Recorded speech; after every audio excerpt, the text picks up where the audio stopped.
ಎಲ್ಲರಿಗೂ ನಮಸ್ಕಾರ. Welcome back to my channel. ತುಂಬ ದಿನದಿಂದ ತುಂಬ ಮಳೆ ಬರ್ತಾಯಿತ್ತು. ಹಾಗೆ ಈಗ ಒಂದು 4 ದಿನದಿಂದ ಬಿಸಿಲು ಚೆನ್ನಾಗಿ ಬರ್ತಿದೆ. ಅದಕ್ಕೆ ಸ್ವಲ್ಪ ರಾಗಿ ಎಲ್ಲ ಒಣಗಾಕೊಂಬಿಡೋಣ ಅಂತ ತೊಳೆದು ಒಣಗಾಕೋಣ ಅಂತ ಒಣಗಾಕ್ತಾ ಇದ್ದೀನಿ. ಹಾಗೆ ಇವತ್ತು ಅಡುಗೆಗೆ ಏನೆಲ್ಲ ಮಾಡ್ಕೊಂಡಿದ್ದೆ ಅಂತ ಅಂದ್ಬಿಟ್ಟು ನಿಮ್ಮ ಜೊತೆನೂ ಕೂಡ ಶೇರ್ ಮಾಡ್ಕೊತೀನಿ. ಹಾಗೆ ಒಂದು ಸಿಹಿಗೆಣಸಿಂದ ಒಂದು ಡಿಶ್ ಕೂಡ ಮಾಡಿದೆ, ಅದನ್ನು ಕೂಡ ನಿಮ್ಮ ಜೊತೆ ಶೇರ್ ಮಾಡ್ಕೊತೀನಿ. ಹಾಗೆ ಹಸೆ ಕಾಳು ತರನಿಕಾಳು ಬರುತ್ತಲ್ಲ ಅದು, ಮತ್ತು ಹಲಸಿನಕಾಯಿ ಸಣ್ಣಗಿರೋ ಅಂದರೆ ತುಂಬ ಬಲ್ತಿರಲ್ಲ ಪೀಚ್ ಹಲಸಿನಕಾಯಿ ಇರುತ್ತಲ್ಲ ಅದರಿಂದ ಸಾಂಬಾರು ಮಾಡೋದನ್ನು ನಿಮ್ಮ ಜೊತೆ ಶೇರ್ ಮಾಡ್ಕೊತೀನಿ. ಹಾಗೆ ನೋಡಿ ಬಿಸಿಲು ತುಂಬ ಚೆನ್ನಾಗಿ ಬಂದಿದೆ ಅಂತ ಅಂದ್ಬಿಟ್ಟು ರಾಗಿ ತೊಳಿಯೋಣ ಅಂತ ಬಂದೆ. ನೋಡಿ ತೊಳಿತಾ ಇದ್ದೀನಿ. ಎಷ್ಟು ಗಲೀಜಿದೆ ಅಂತ ಅಂದರೆ ಇದು ಆಲ್ರೆಡಿ ನಾನು ಒಂದು 4-5 ಸತಿ ತೊಳೆದಾದ್ಮೇಲೆ ಬಂದಿರೋ ಗಲೀಜಿದು. ಮುಂಚೆಯಿಂದನೂ ರಾಗಿನ ಎಲ್ಲ ಏನು ತೊಳಿತಾ ಇರಲಿಲ್ಲ, ಯಾಕೆಂದರೆ ನಮಗೆ ಗೊತ್ತಿರಲಿಲ್ಲ. ಪಾಪು ಹುಟ್ಟಿದ ಮೇಲೆ ಪಾಪುಗೆ ಸರಿ ಮಾಡ್ಕೊಬೇಕಿತ್ತಲ್ಲ ರಾಗಿ ಸರಿ, ಆವಾಗ ತೊಳೆಯೋದಕ್ಕೆ ಸ್ಟಾರ್ಟ್ ಮಾಡಿದ್ದು. ಆವಾಗಲೇ ಕೂಡ ನಮಗೂ ಕೂಡ ಗೊತ್ತಾಗಿದ್ದು ಇಷ್ಟೊಂದು ಗಲೀಜಿರುತ್ತೆ, ನಾವು ಅಷ್ಟೊಂದು ಗಲೀಜನ್ನ ತಿಂತಾಯಿದ್ದೀವಿ ಅಂತ ಅಂದ್ಬಿಟ್ಟು. ಅದಕ್ಕೆ ಆವಾಗಿಂದ ನಾನು ಪ್ರತಿ ಸಲಿನೂ ರಾಗಿನೇ ಈ ರೀತಿ ನೀರಲ್ಲಿ ನೀಟಾಗಿ ಏನಿಲ್ಲ ಅಂತ ಅಂದ್ರೂ ಒಂದು 5-6 ಸತಿನಾರು ತೊಳಿಲೇಬೇಕು ನಾವು, ತುಂಬ ನೀರನ್ನ ಹಾಕ್ಕೊಂಡು. ಇಲ್ಲಾಂದರೆ ಅಷ್ಟಕ್ಕೆ ಗಲೀಜು ಹೋಗಲ್ಲ. 1-2 ಸತಿ ತೊಳಿತೀವಿ ಅಂತಂದರೆ ನಿಜವಾಗ್ಲೂ ಗಲೀಜು ಹೋಗಲ್ಲ. ಇನ್ನೂ ಏನು ಮಾಡ್ಬೋದು ಅಂತ ಅಂದರೆ ಒಂದು 10-15 ನಿಮಿಷ ನೀರು ಹಾಕ್ಬಿಟ್ಟು ನೆನೆ ಹಾಕ್ಬಿಟ್ರೆ ಇನ್ನೂ ಬೇಗ ಚೆನ್ನಾಗಿ ರಾಗಿಲಿರೋ ಗಲೀಜು ಬಿಟ್ಕೊಳ್ಳುತ್ತೆ.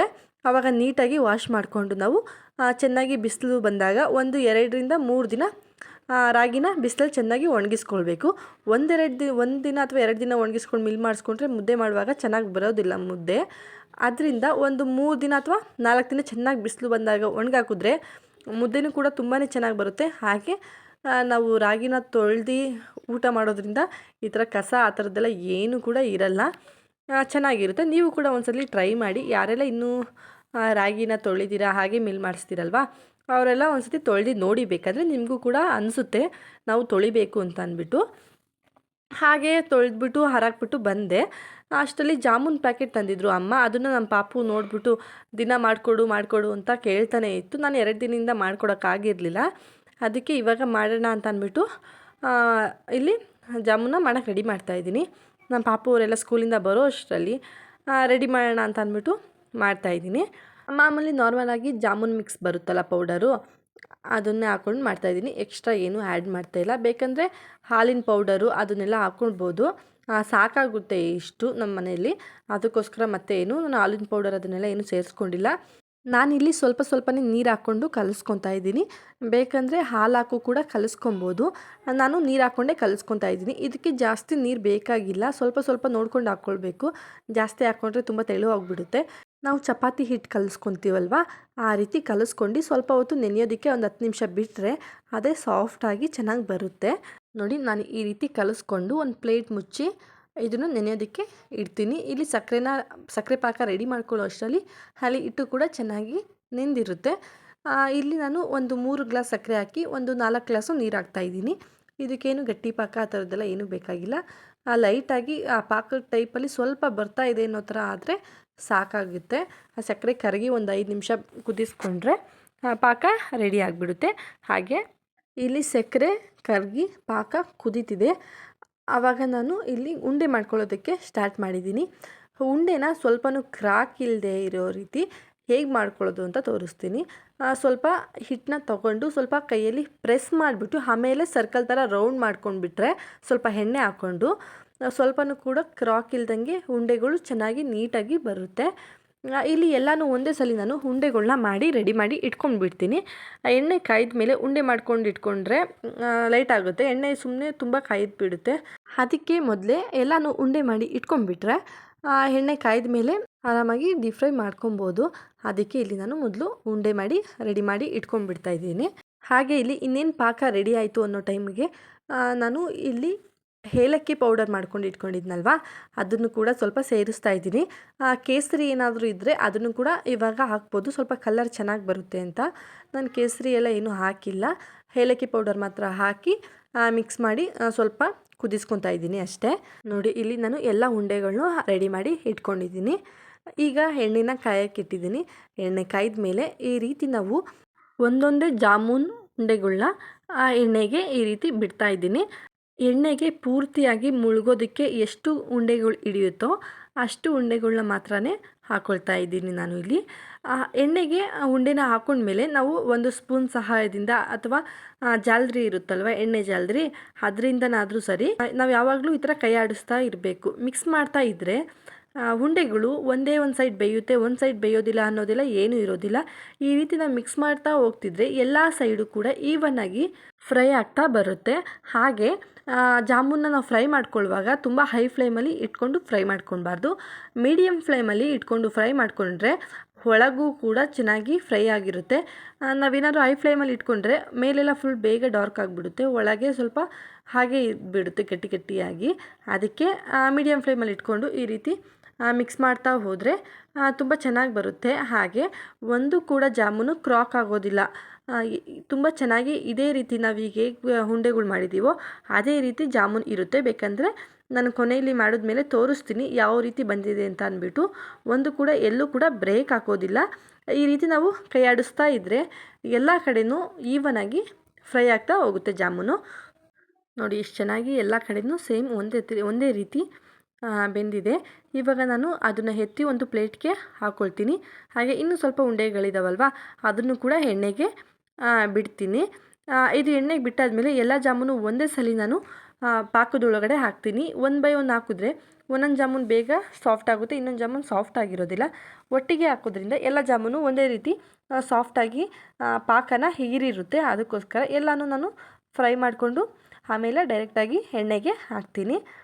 ನೋಡಿ ಎಲ್ಲ ಫ್ರೈ ಆಯಿತು. ನೋಡಿ ಎಷ್ಟು ಚೆನ್ನಾಗಿ ಫ್ರೈ ಆಗಿದೆ ಅಂತ ಅಂದ್ಬಿಟ್ಟು. ಈಗ ಒಟ್ಟಿಗೆ ಸಕ್ಕರೆ ಪಾಕದೊಳಗಡೆ ಹಾಕ್ತಾಯಿದ್ದೀನಿ. ಸಕ್ಕರೆ ಪಾಕದೊಳಗಡೆ ಹಾಕಿಬಿಟ್ಟು ಒಂದ್ಸಲಿ ಮಿಕ್ಸ್ ಮಾಡಬೇಕು. ಆವಾಗ ಎಲ್ಲ ಕಡೆಯೂ ನೀಟಾಗಿ ಸಕ್ಕರೆ ಪಾಕನ ಹೀರ್ಕೊಳ್ಳುತ್ತೆ. ನಾವು ತುಂಬ ಬೇಗನೆ ಸಾಫ್ಟ್ ಆಗಬೇಕು ಅಂತ ಅಂದರೆ ಬಿಸಿ ಇರುತ್ತಲ್ವ ಪಾಕ, ಆವಾಗಲೇ ಜಾಮೂನ್ನ ಹಾಕಿದ್ರೆ ಬೇಗನೆ ಜಾಮೂನು ಸಾಫ್ಟ್ ಆಗುತ್ತೆ. ಹಾಗೆ ಸ್ವಲ್ಪ ಪಾಕ ಆರಿದ ಮೇಲೆ ಹಾಕೋದ್ರಿಂದ ಜಾಮೂನು ಪಾಕನ ಹೀರ್ಕೊಳ್ಳೋದು ಸ್ವಲ್ಪ ಲೇಟ್ ಆಗುತ್ತೆ ಅಷ್ಟೇ. ಬಟ್ ಏನು ಪ್ರಾಬ್ಲಮ್ ಇರೋದಿಲ್ಲ. ಯಾವಾಗಾದರೂ ಹಾಕಿದ್ರೂ ಕೂಡ ನೀಟಾಗಿ ಜಾಮೂನು ಪಾಕನೆಲ್ಲ ಹೀರ್ಕೊಳ್ಳುತ್ತೆ.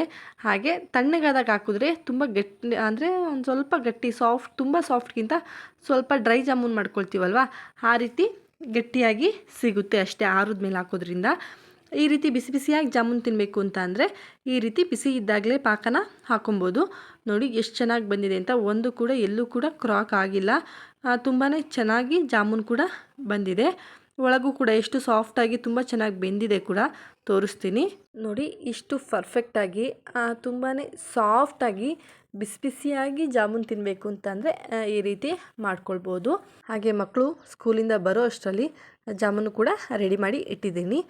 ಮನೇಲಿ ಸ್ವಲ್ಪ ಸಿಹಿ ಗೆಣಸಿತ್ತು, ಆ ಗೆಣಸನ್ನು ಕೂಡ ಬೇಯಿಸ್ಕೊಳ್ಳೋಣ ಅಂತ ಅಂದ್ಬಿಟ್ಟು ಇಲ್ಲಿ ನಾನು ಗೆಣಸನ್ನ ನೀಟಾಗಿ ತೊಳೆದು ಸೈಡು ಎಡ್ಜಸ್ ಇರುತ್ತಲ್ವ ಅದನ್ನು ಸ್ವಲ್ಪ ಕಟ್ ಮಾಡಿ ನೀರೊಳಗಡೆ ಹಾಕಿ ಬೇಯಿಸ್ಕೊಳ್ತಾ ಇದ್ದೀನಿ. ಸಿಹಿ ಗೆಣಸು ಬೇಯಿಸಿದಾಗ ಸ್ವಲ್ಪ ಸಪ್ಪೆ ಸಪ್ಪೆ ಅಂತ ಅನಿಸುತ್ತೆ ಅಂತ ಅಂದರೆ ಬೇಯುವಾಗ ನೀರಿಗೆ ಸ್ವಲ್ಪ ಬೆಲ್ಲ ಹಾಕಿ ಬೇಯಿಸ್ಕೊಳ್ಳೋದ್ರಿಂದ ಗೆಣಸು ತುಂಬ ಸ್ವೀಟಾಗಿ ಬರುತ್ತೆ. ನೋಡಿ ಇಲ್ಲಿ ನಾನು ಗೆಣಸು ಬೇಯಿಸ್ಕೊಂಡಿದ್ದೀನಿ. ಗೆಣಸು ತುಂಬ ಚೆನ್ನಾಗಿ ಬೆಂದಿದೆ. ಹಾಗೆ ಇಲ್ಲಿ ನಾನು ಮಕ್ಕಳಿಗೆ ಈ ರೀತಿ ಕೊಟ್ಟರೆ ತಿನ್ನೋದಿಲ್ಲ, ಅದಕ್ಕೆ ಸ್ವಲ್ಪ ಅವರಿಗೆ ಈ ಪ್ಯಾನ್ ಕೇಕ್ ಥರ ಬರುತ್ತಲ್ವ ಆ ಕೇಕ್ ಥರ ಮಾಡಿ ಕೊಡೋಣ ಅಂತ ಅಂದ್ಬಿಟ್ಟು ಇಲ್ಲಿ ನಾನು ಸಿಪ್ಪೆನ ಬಿಡಿಸ್ಕೊಳ್ತಾ ಇದ್ದೀನಿ. ಸ್ವಲ್ಪ ಮಾತ್ರ ಸಿಪ್ಪೆನ ಬಿಡಿಸ್ಕೊಂಡು ಈ ರೀತಿ ನೀಟಾಗಿ ಸ್ನ್ಯಾಶ್ ಮಾಡ್ಕೊತಾ ಇದ್ದೀನಿ. ಸ್ವಲ್ಪನೂ ಕೂಡ ಗಂಟಿಲ್ದಂಗೆ ಈ ರೀತಿ ಮಾಡಿಕೊಂಡು ಇದಕ್ಕೆ ನಮಗೆ ಸ್ವೀಟ್ ಎಷ್ಟು ಬೇಕೋ ಅಷ್ಟು ನೋಡಿಕೊಂಡು ನಾನಿಲ್ಲಿ ಒಂದು 2 ಸ್ಪೂನು ಸಕ್ಕರೆನ ಸೇರಿಸ್ತಾ ಇದ್ದೀನಿ. ಮಕ್ಳಿಗಾಗೋ ಥರ ಮಾತ್ರನೇ ನಾನು ಮಾಡ್ಕೊತಾ ಇರೋದು ಇದನ್ನು. ನಮಗೆ ನಾವು ಗೆಣಸನ್ನು ಹಾಗೇ ಸ್ವಲ್ಪ ತಿನ್ಬೋದು. ಸಿಹಿ ಗೆಣಸು ಅಷ್ಟೊಂದು ಇಷ್ಟ ಆಗೋದಿಲ್ಲ ಇದೆಯಲ್ಲ ಅಂತ ಅಂದ್ಬಿಟ್ಟು ನಾನು ಬೇಯಿಸ್ತಾ ಇದ್ದೀನಿ ಅಷ್ಟೇ. 1-2 ಪೀಸು ಆರಾಮಾಗಿ ತಿನ್ಕೊಬೋದು. ಇಲ್ಲಿ ನಾನು 1-2 ಸ್ಪೂನು ಸಕ್ಕರೆನ ಹಾಕಿ ಅದನ್ನು ಕೂಡ ನೀಟಾಗಿ ಮಿಕ್ಸ್ ಮಾಡ್ಕೊಳ್ತಾ ಇದ್ದೀನಿ. ಹಾಗೆ ಇಲ್ಲಿ ನಾನು 1-2 ಸ್ಪೂನಷ್ಟು ಕಾರ್ನ್ಫ್ಲೋರ್ನು ಕೂಡ ಹಾಕ್ತಾಯಿದ್ದೀನಿ. ಹಾಗೆ ಸ್ವಲ್ಪ ಏಲಕ್ಕಿ ಪೌಡರು ಇಷ್ಟನ್ನು ಹಾಕಿ ನೀಟಾಗಿ ಮಿಕ್ಸ್ ಮಾಡಿಬಿಟ್ಟು ಎತ್ತಿಟ್ಕೊತಾ ಇದ್ದೀನಿ. ಈಗ ಸ್ವಲ್ಪ ಒಂದು ಪ್ಯಾನ್ ಇಟ್ಕೊಂಡು ಆ ಪ್ಯಾನ್ಗೆ ಸ್ವಲ್ಪ ಎಣ್ಣೆ ಅಥವಾ ತುಪ್ಪ ಏನಾದರೂ ಸರಿ ಹಾಕ್ಕೊಳ್ಬೋದು. ಇಲ್ಲಿ ನಾನು ಎಣ್ಣೆನೇ ಹಾಕ್ಕೊತಾ ಇದ್ದೀನಿ. ಎಣ್ಣೆ ಹಾಕ್ಕೊಂಡು ಎಣ್ಣೆ ಕಾಯ್ದ ಮೇಲೆ ಈ ರೀತಿ ಉಂಡೆಗಳನ್ನಾಗಿ ಮಾಡಿಕೊಂಡು ಸ್ವಲ್ಪ ತಟ್ಟಿ ಎಣ್ಣೆ ಮೇಲೆ ಹಾಕಿದ್ರೆ ರೆಡಿ ಆಗಿಬಿಡುತ್ತೆ. ಪ್ಯಾನ್ ಕೇಕ್ ಬರುತ್ತಲ್ವ ಆ ರೀತಿ ಬರುತ್ತೆ. ಇದು ಕೂಡ 2 ಕಡೆಯೂ ಮೀಡಿಯಮ್ ಫ್ಲೇಮಲ್ಲಿ ಫ್ರೈ ಮಾಡ್ಕೊಳ್ಬೇಕಾಗುತ್ತೆ. ನೋಡಿ ಈ ರೀತಿ ಸ್ವಲ್ಪ ಸ್ವಲ್ಪ ಫ್ರೈ ಆಗ್ತಾ ಇದ್ದಂಗೆ 2 ಕಡೆ ಈವನ್ನಾಗಿ ಫ್ರೈ ಮಾಡಿಕೊಂಡು ಎತ್ತಿಟ್ಕೊಂಡ್ರೆ ರೆಡಿ ಆಗಿಬಿಡುತ್ತೆ. ನೋಡಿ ರೆಡಿ ಆಯಿತು, ಎಷ್ಟು ಚೆನ್ನಾಗಿ ಬಂದಿದೆ ಅಂತ. ಇದ್ರ ಮೇಲೆ ಜೇನುತುಪ್ಪ ಹಾಕ್ಕೊಳ್ತಾ ಇದ್ದೀನಿ. ಚಾಕ್ಲೇಟ್ ಸಿರಪ್ ಏನಾದರೂ ಇದ್ದರೆ ಅದನ್ನು ಕೂಡ ಹಾಕ್ಕೊಳ್ಬೋದು. ಮಕ್ಕಳಿಗಂತೂ ತುಂಬಾ ಇಷ್ಟ ಆಗುತ್ತೆ. ಹಾಗೆ ಇವತ್ತು ಸ್ನ್ಯಾಕ್ಸಿಗೆ ಇದೇ ಆಯಿತು, ಮಕ್ಕಳಿಗೆ ಇದೇ ಕೊಟ್ಟೆ. ಹಾಗೆ ರಾತ್ರಿಗೆ ಅಡುಗೆಗೆ ಏನು ಮಾಡೋದು ಅಂತ ಅಂದ್ಕೊಳ್ತಿದ್ದೆ. ಅಷ್ಟರಲ್ಲಿ ಮನೆಯಲ್ಲಿ ಎಳೆದು ಹಲಸಿನಕಾಯಿ ಇತ್ತು. ಹಲಸಿನ ಹಣ್ಣಲ್ಲ, ಹಲಸಿನಕಾಯಿ ಮತ್ತು ಹಸೆಕಾಳು ಹಾಕ್ಬಿಟ್ಟು ಸಾಂಬಾರು ಮಾಡೋಣ ಅಂತ ಅಂದ್ಕೊಂಡೆ. ಈ ಸಾಂಬಾರನ್ನ ಈಸಿಯಾಗಿ ಆರಾಮಾಗಿ ಮಾಡ್ಕೊಬೋದು. ನೋಡಿ ಇಲ್ಲಿ ಈ ಸಾಂಬಾರು ಮಾಡೋದಕ್ಕೆ ಒಂದು ಮಸಾಲೆ ರೆಡಿ ಮಾಡ್ಕೊಬೇಕು. ಇಲ್ಲಿ ನಾನು 2 ಟೊಮೊಟೊ, ಹುರಿಗಡಲೆ, ಬೆಳ್ಳುಳ್ಳಿ, ಈರುಳ್ಳಿ, ಹಾಗೆ ಸ್ವಲ್ಪ ಹುಣಸೆಹಣ್ಣು, ಹಾಗೆ 1 ಹೋಳಷ್ಟು ಅಥವಾ ಅರ್ಧ ಹೋಳಷ್ಟು ತೆಂಗಿನಕಾಯಿ ತುರಿನ ರೆಡಿ ಮಾಡಿ ಇಟ್ಕೊಂಡಿದ್ದೀನಿ. ಇದು ರುಬ್ಬೋದಕ್ಕೆ. ಇಲ್ಲಿ ನಾನು ಒಗ್ಗರಣೆಗೆ ಸಾಂಬಾರ್ಗೆ ಹಾಕೋದಕ್ಕೆ ಈರುಳ್ಳಿ, ಆಲೂಗೆಡ್ಡೆ, ಬದನೆಕಾಯಿ, ಹಾಗೆ ಹಲಸಿನಕಾಯಿ ಕಟ್ ಮಾಡಿ ಇಟ್ಕೊಂಡಿದ್ದೀನಿ ನೋಡಿ, ಸಣ್ಣ ಹಲಸಿನಕಾಯಿ, ಹಾಗೆ ಹಸಿ ತರ್ನಿಕಾಳು ಇತ್ತಲ್ಲ ಅದನ್ನು ಕೂಡ ಎಲ್ಲ ರೆಡಿ ಮಾಡಿ ಇಟ್ಕೊಂಡಿದ್ದೀನಿ. ಈಗ ನಾನು ಮಸಾಲೆ ರೆಡಿ ಮಾಡ್ಕೊಳ್ಳೋಣ. ಮೊದಲಿಗೆ ಇಲ್ಲಿ ಕಾಯಿ ಹಾಕ್ಬಿಟ್ಟು ನಾನು ಇಟ್ಕೊಂಡಿದ್ನಲ್ವಾ, ಟೊಮೊಟೊ, ಹುಣಸೆಹಣ್ಣು, ಹುರಿಗಡಲೆ, ಬೆಳ್ಳುಳ್ಳಿ, ಹಾಗೆ ಈರುಳ್ಳಿ ಇಷ್ಟನ್ನು ಹಾಕ್ಕೊಂಡು ರುಬ್ಕೋತಾ ಇದ್ದೀನಿ. ಹಾಗೆ ಕೊತ್ತಂಬರಿ ಸೊಪ್ಪನ್ನು ಕೂಡ ಹಾಕ್ಕೊಂಡು, ಹಾಗೆ ಇಲ್ಲಿ ನಾನು 2 ಸ್ಪೂನು ಸಾಂಬಾರು ಪೌಡರ್ನ ಹಾಕ್ಕೊಳ್ತಾ ಇದ್ದೀನಿ. ಮನೆಯಲ್ಲೇ ಮಾಡ್ಕೊಂಡಿರೋಂತಹ ಹುಳಿ ಸಾಂಬಾರು ಪೌಡರು, ಅದನ್ನು ಕೂಡ ಸೇರಿಸಿ ತುಂಬ ಸಣ್ಣದಾಗಿ ಪೇಸ್ಟ್ ಮಾಡಿ ಮಸಾಲೆನ ರೆಡಿ ಮಾಡಿ ಇಟ್ಕೊಂಡ್ಬಿಡೋಣ. ಮಸಾಲೆ ರೆಡಿ ಮಾಡಿ ಇಟ್ಕೊಂಡಾದಮೇಲೆ ಇಲ್ಲಿ ನಾನು ಒಗ್ಗರಣೆ ಹಾಕ್ಕೊಳ್ಳೋದಕ್ಕೆ ರೆಡಿ ಮಾಡ್ಕೊತಾ ಇದ್ದೀನಿ. ಇಲ್ಲಿ ನಾನು ಡೈರೆಕ್ಟಾಗಿ ಮೊದಲಿಗೆ ಒಗ್ಗರಣೆ ಹಾಕ್ಬಿಟ್ಟು ಸಾಂಬಾರನ್ನ ಮಾಡ್ಕೊತಾ ಇದ್ದೀನಿ. ಇಲ್ಲಾಂದರೆ ಸಾಂಬಾರೆಲ್ಲ ಮಾಡಿಕೊಂಡು ಕೊನೆಯಲ್ಲೂ ಕೂಡ ಒಗ್ಗರಣೆ ಹಾಕ್ಕೊಳ್ಬೋದು. ಇದಕ್ಕೆ ಹಳ್ಳಿ ಕಡೆಯಲ್ಲಿ ಕಲ್ಲೊಗ್ಗರಣೆ ಅಂತ ಹಾಕ್ತಾರೆ. ಅದನ್ನು ಹಾಕಿದ್ರಂತೂ ಇನ್ನೂ ತುಂಬ ಚೆನ್ನಾಗಿ ಟೇಸ್ಟ್ ಬರುತ್ತೆ ಸಾಂಬಾರಂತೂ. ಇಲ್ಲಿ ಕಲ್ಲೊಗ್ಗರಣೆ ಎಲ್ಲ ಹಾಕೋದಕ್ಕೆ ಆಗೋದಿಲ್ಲ. ಮಾಮೂಲಿ ಡೈರೆಕ್ಟಾಗಿ ನಾರ್ಮಲಾಗಿ ಒಗ್ಗರಣೆ ಹಾಕ್ತಾಯಿದ್ದೀನಿ. ಸ್ವಲ್ಪ ಎಣ್ಣೆ ಹಾಕ್ಕೊಂಡು, ಎಣ್ಣೆ ಕಾಯ್ದ ಮೇಲೆ ಸಾಸಿವೆ, ಕರಿಬೇವಿನ ಸೊಪ್ಪು ಹಾಕ್ಕೊಂಡು ಫ್ರೈ ಮಾಡ್ಕೊಳ್ಳೋಣ. ಸಾಸಿವೆ, ಕರಿಬೇವಿನ ಸೊಪ್ಪು ಫ್ರೈ ಆದಮೇಲೆ ಕಟ್ ಮಾಡಿ ಇಟ್ಕೊಂಡಿರೋಂತಹ ಈರುಳ್ಳಿನೂ ಕೂಡ ಸೇರಿಸಿ ಫ್ರೈ ಮಾಡ್ಕೊತಾ ಇದ್ದೀನಿ. ಈರುಳ್ಳಿ ಸ್ವಲ್ಪ ಬಾಡಿದ್ಮೇಲೆ ಹಸೆಕಾಳು ಇತ್ತಲ್ವ, ಹಸೆಕಾಳನ್ನು ಕೂಡ ಸೇರಿಸ್ತಾ ಇದ್ದೀನಿ. ಈಗಂತೂ ಹಸೆಕಾಳು ಸೀಸನ್ ಅಲ್ವಾ, ನಮ್ಮ ಮನೇಲಂತೂ ಹಸೆಕಾಳು ಸೀಸನ್ ಬಂದಾಗಿಂದ ನಾವು ಬೇಳೆನೇ ಬಳಸ್ತಾನೇ ಇಲ್ಲ, ಹಸೆಕಾಳನ್ನೇ ಹಾಕ್ಕೊಂಡು ಸಾಂಬಾರು ಮಾಡ್ತಾಯಿದ್ದೀವಿ. ಬಾತ್ ಮಾಡಿದ್ರು ಅದಕ್ಕೂ ಹಸೆಕಾಳು, ಏನೇ ಮಾಡಿದ್ರು ನಾವು ಹಸೆಕಾಳನ್ನ ಹಾಕ್ಕೊಂಡು ಮಾಡ್ತಾಯಿದ್ದೀವಿ. ಹಾಗೆ ಆಲೂಗೆಡ್ಡೆನೂ ಕೂಡ ಸೇರಿಸಿದ್ದೀನಿ. ಹಸೆಕಾಳು ಯಾವಾಗಿರುತ್ತೋ ಸೀಸನಲ್ಲಿ ಆವಾಗ ಹಸೆಕಾಳನ್ನ ಚೆನ್ನಾಗಿ ತಿಂದುಬಿಡಬೇಕು. ಆಮೇಲೆ ಮತ್ತೆ ಬೇಕು ಅಂತ ಅಂದ್ರೂ ಸೀಸನ್ ಹೋದ್ಮೇಲೆ ಹಸೆಕಾಳು ಸಿಗೋದೇ ಇಲ್ಲ. ಹಾಗೆ ಇಲ್ಲಿ ನಾನು ಕಟ್ ಮಾಡಿ ಇಟ್ಕೊಂಡಿರೋಂತಹ ಹಲಸಿನಕಾಯಿ, ಬದನೆಕಾಯಿನೂ ಸೇರಿಸಿ ಒಗ್ಗರಣೆಯಲ್ಲಿ ಸ್ವಲ್ಪ ಹೊತ್ತು ಬಾಡಿಸ್ಕೊಂಡ್ಬಿಡ್ತಾ ಇದ್ದೀನಿ.